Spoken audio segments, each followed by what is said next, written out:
Hey hi everyone, CCNA day 4కి welcome. ఈరోజు మనం google.com అని టైప్ చేసిన వెంటనే బ్యాక్గ్రౌండ్లో జరిగే కంప్లీట్ డిఎన్ఎస్ క్వరీ ప్రాసెస్ని మనం ఇన్ డీటెయిల్గా యానిమేషన్ రూపంలో ఎక్స్ప్లెయిన్ చేసుకుందాం. Let's break it down guys. google.com అని టైప్ చేయగానే ఫస్ట్ మీ లోకల్ క్యాచ్లో చెక్ చేసుకుంటుంది, అంటే ఆ వెబ్సైట్ తాలూకా ఐపీ అడ్రస్ ఉందేమో అని. అలా చెక్ చేసుకున్న తర్వాత ఇన్ కేస్ ఆ వెబ్సైట్ ఐపీ అడ్రస్ లేకపోతే అది ఫస్ట్ డిఎన్ఎస్ కి రికర్సివ్ క్వరీ సెండ్ చేస్తుంది. సో డిఎన్ఎస్ లో సోర్స్ పోర్ట్ వచ్చేసి ర్యాండమ్ గా ఉంటుంది, డెస్టినేషన్ పోర్ట్ వచ్చేసి 53. ఎందుకంటే డిఎన్ఎస్ పోర్ట్ అనేది well known port, so 53 port అని దానికి తెలియదు.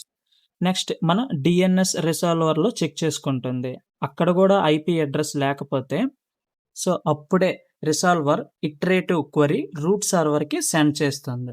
కానీ రూట్ సర్వర్కి ఐపీ అడ్రస్ తెలియదు, సో తిరిగి రెస్పాన్స్ ఇస్తుంది, నాకు టిఎల్డి సర్వర్ ఐపీ అడ్రస్ తెలుసు అని.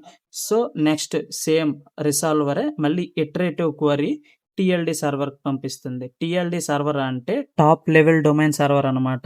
దీంట్లో ఏముంటుందంటే .com .in ఆ ఇన్ఫర్మేషన్ ఉంటుంది, కానీ దీనికి అథరేటివ్ సర్వర్ ఐపీ అడ్రస్ తెలుసు. సో మళ్ళీ ఆథరేటివ్ సర్వర్ ఐపీ అడ్రస్ని రిసాల్వర్కి సెండ్ చేస్తుంది.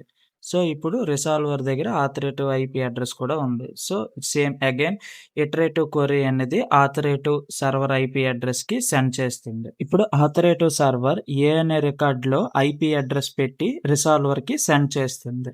ఫస్ట్ రిసాల్వర్ ఐపీని సేవ్ చేసుకొని నెక్స్ట్ నాన్ రికర్సివ్ క్వరీ ద్వారా మన బ్రౌజర్కి సెండ్ చేస్తుంది, అదే మన లోకల్ పీసీకి.